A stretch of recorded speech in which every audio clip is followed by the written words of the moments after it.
génnoon def benn communiqué bi nag vraiment communiqué ba moom nit ñi liñ ko fustigé bari na ba tax tey bu ñu sukkandikoo ci les échos mi nga xam ne ñoo ñuy jox xibaar bi nee na le procureur de la République près le tribunal de grande instance hors classe de Dakar sera ce mardi face à la presse au menu maanaam ca la nga xam ni war na ko waxtaane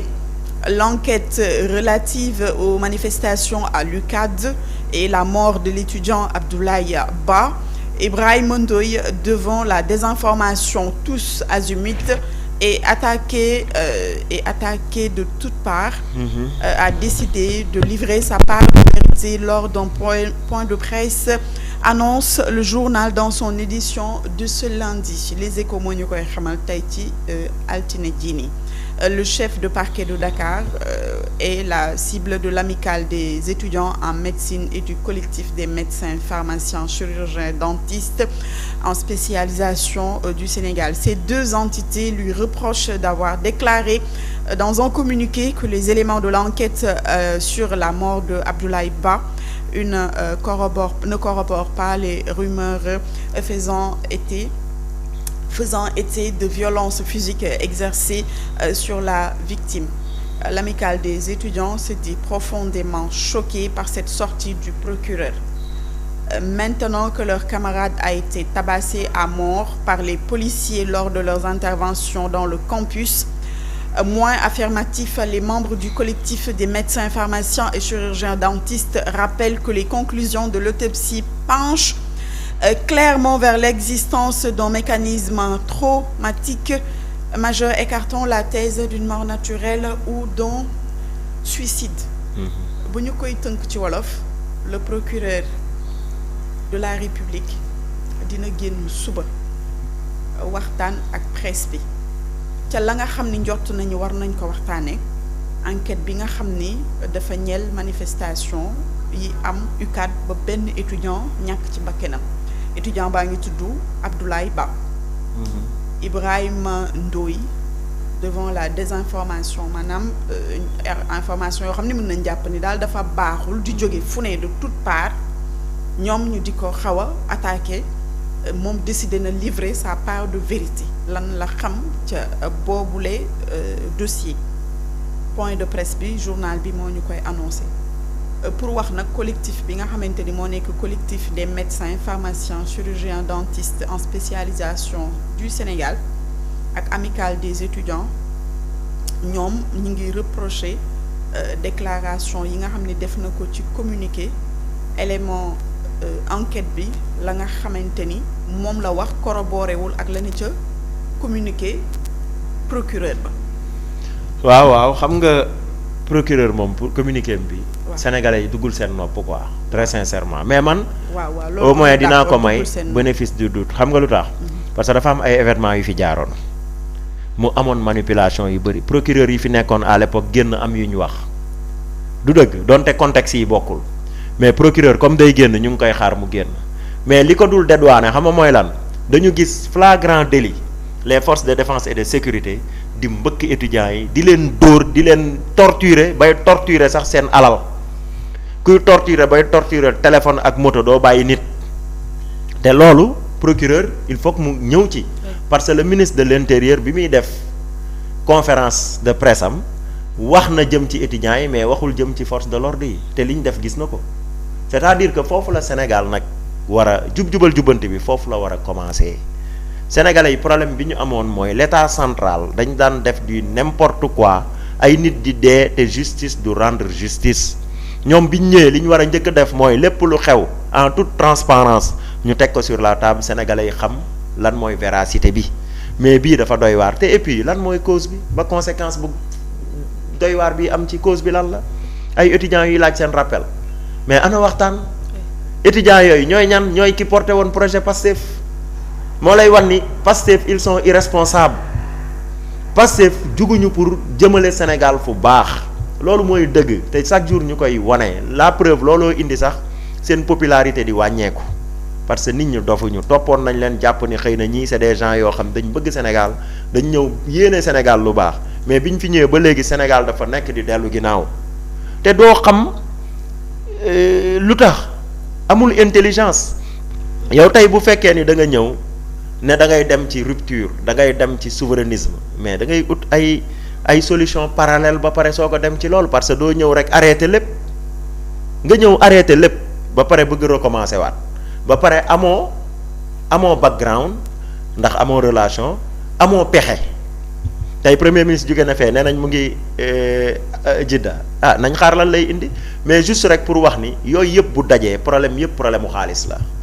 yow amoo xaalis waxtaanal ak étudiants yi ba pare étudiants yi kan lañ waroon waxtaanal ki ñu gën a bëgg ci réew mi mooy Ousmane Sonko mais loolu yomboon na nag faama quoi ki ñu gën a bëgg ci réew mi il s'appelle Ousmane Sonko c'est le chouchou de la nation le prince gars yi nen bu ñu xolli la bëgguñu kenn taqal ko suuf mais kooku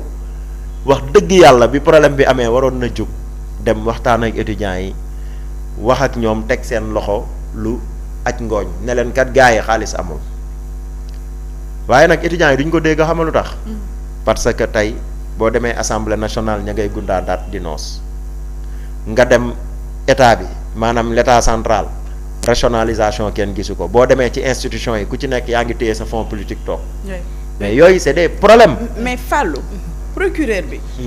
dafa def communiqué waaw mu jur polémique bu bari on peut dire est-ce que bu defee sorti suba wax li nga xamante ni pratiquement moom lañ gis ci communiqué bi est-ce que sortie bi kon doon na ko jar lu dul di susciter waat ay wax et puis di gën a merloo amical bi nga xam ne tamit fi mu ne ne activité pédagogique yëpp aj nañ ko leneen loo xam ne sax une information ñu koy xamal tey muy l'étudiant wax nañ ko sànq ci revue de presse bi l'étudiant en master à la FASEG Amadou Cheikh Omar Diallo surnommé Papou dañ ko placé en garde à vue depuis démb. Il est poursuivi pour violence à l'encontre d'agents de la force publique dans l'exercice de leurs fonctions, rébellion, acte de destruction de biens publics et privés, participation à une manifestation non déclarée, trouble à l'ordre public, attroupement ainsi que pour des actes de manœuvre susceptibles et compromettent la sécurité publique ou d'occasionner des troubles politiques graves. Et boo ñëwee nga toppee étudiant bi lii alors force de l'ordre yi nga xamante ni ñoom ñoo fekk moto bi nga xam ni moto sàndiwul xeer moto manifesté wul moto yuuxoowu la nga fekk moto ba nga këdd nga fekk fenêtre bouc émissaire la ñuy ut. waaw keñ alors qu'en est-il des forces de l'ordre ñoom vidéo yi nga xam ne def nañ ko sénégalais yëpp gis ko nga jàppee étudiant bi lii ñooñu nga xam ne nag on a des vidéos que ñoom ñi ngi doon def lii qu'en est-il de ça aussi donc procureur bi sa sortie est-ce que du jur yeneen i polémique ku wax feeñ dafa bind mais bu génnee wax feeñ sénégalais yi dinañ ko observer dinañ déglu dinañ xam lan la ñuy wax de toute façon fii dara mënu fee réer déjà bu ñu amee un ministre de l'intérieur boo xam ni dafa taxaw di manipuler askan wi ñu jàpp ko ñu ne moom dañ ko manipuler ci vidéo yi mu wane c'est-à-dire que ñun c'est vrai que réew mi amatul autorité waxu Ousmane Sonko ba ñëw na kon autorité bi moom ak Bachirou yëpp matuñu ko parce que li ñu doon bañ démb lañ ñu defal tey beneen bi ci topp mooy 3 étudiants yi ñu jàppoon les 3 présidents tam déféré nañ leen parquet n'est-ce pas bouc émissaire la ñuy ut actuellement parewuñu pour joxe justice ci loolu moo tax sànq ma démarré ni procureur bi dinaa ko may bénéfice du doute xaar mu génn parce que bu waxee di nga am plus d'éléments mais liñ jot a gis ci vidéo yi wan nañu carrément li xew université gis nañ fi vidéo ñuy dugg si mais arsenal bi ñu dugal foofu pour lan lamb ji amoon démb est-ce que génnee nañ boobu force de sécurité foofu la problème bi nekk c'était que pour man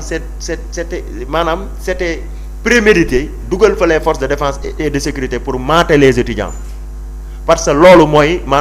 marque de fabrique bu Pastef gatsa lañ xam xeex lañ xam Ousmane Sonko arrivé au pouvoir première déclaration bi mu def xeex la dafa dajale les artistes du projet toog dal ci kaw Pastef dal ci kaw opposants yi ne les opposants fu ñu nekk nañ génn balaan leen lacrymogène yaa ngi fi foofu la sensu waxu kii bi amee solo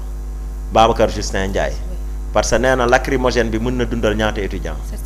750 étudiants moo tax bu ñu jiitaloon waxtaan lii du am cela veut dire que sax respecté wuñu sax doomu aadama gis nga réew boo ko bëggee defar da ngay privilégier li yàlla privilégier yàlla dafa ni doomu aadama ma gënal ci li ma bind ndax moom la jox xel sant ko mu aar aalam gi kon donc ñoom pour pour liy wane ni rek fi ñu jëm du baax te bu ñu yaakaar ci ñoom dara mooy fonk ñu nit bi ñu fi ñëwee ba léegi dañuy toroxal nit commencé wuñ ci étudiants yi ñu ngi commencé ci les travailleurs di dàq rek nee naa la léegi dañoo songu ñi nga xam mooy l'opposition pour ñu génn pour lan yow jox nañ la réew mi lu ñuy xaar ci yow mooy nga liggéey wane li nga mën sa xarañteef mais ngay ñëw di défier l'opposition benn ñaareel ba la presse nga inviter les jeunes reporters pour diviser leen mais ces actes là ku ko teg mais amatuñ ci yow yaakaar moo tax ma naan sànq Ousmane Sonko bu fekkoon il est responsable même Bassirou Diomaye Faye fekk ci ko ci loolu du complice am dañu waroon waxtaan ak les étudiants trouver ay niches yu ñu amee lu ñu jox étudiants yi parce que comme ñu ngi leen doon fay seen bourse ne leen rappel yi xaar leen te et puis rappel yooyu mais Bassirou Diomaye Faye ci la defaree ndox seen kër nee na bi mu ko jotee n'est-ce pas yow mënoo am loolu démb tey nga ñëw doon président bu ko wàññi et puis ñu gis ni nga daan indi ñëwoo au temps Ousmane taxawoon di wax naan Macky Sall amul yërmande parce que étudiants yi ku leen yokkul waroo leen wàññi waruñu nekk au 21e siècle ñuy am problème mu bourse mais vous vous rendez mais lii dafa c'est écœurant quoi. moo tax man tey j'attends à ce que le président Diomaye ci mutisme bi mu génn jël fonds politique yi mi seeti kër xale buy faatu ak ñi feebar jël leen en charge parce que bi mu ñëwee au pouvoir jël na alalu réew mi jël ci en charge nit moo ko avoué boppam nee na fonds politique bi li tax mu am solo faj naa ci nit kon tey na yëkkati fonds politique boobu mu dugg ci étudiants yi ñi ñu gaañ am na ku perte bëtam kii gaañu yaayam moom la yaakaaroo xoolal ce jeune là aimable vraiment kii mais cela veut dire que ni même formation suñu force de défense et de sécurité yi dañ ko war a xool réew mi il faut que ñu repenser waat ko ñu dimbalante te jéem a teg li nga xam ni mooy yërmande quoi entre nous maanaam li sëñ Saliou doon wax naan maanaam ixsaan rafetal suñu diggante dafa am solo mais mënuñu doon ay nit ku nekk di da ngay gis ku nekk day taxaw di wan sa moroom ni man je suis responsable xam nga nit laa koo xam ni nangam sangam jaay sa bopp mais si bu desee action boo jëfee ñu xeeb la mais les forces de défense et de sécurité li ñu def nii le ministre de l'intérieur seetaan ko le ministre de l'enseignement supérieur toog seetaan ko le président ak le premier ministre seetaan ko cela veut dire que ñoom ñoo ko validé donc le président Diomaye ñu ngi lay jox maanaam ne la sa toog noppi bi xëy na gàccee la jàpp mais gàcce gi saafara ko parce que yow lañ teg réew mi sa loxo ñi dee say doom lañ sa responsabilité la ni Seydina Omar ni mu waxoon ni suñu borom da koy laaj noonu la koy laajee yow ni ngeen doon waxee ni Macky Sall tam dañ ko koy laaj noonu lañ leen koy laajee sa fonds politique yi jël ko nga fekki étudiants ya fañ ne ñi ci gaañu ñëpp nga jël leen en charge ki ci décédé nga yëkkati alal jox waa këram donte alal mënul jënd bakkan mais dina ko dàmp loolu lañ leen di suggérer. D'accord Fallou alors on va changer de sujet Fallou waxtaanee mbirum góor jigéen depuis pratiquement 10 jours on parle que de ça mu mel ni tamit Sénégal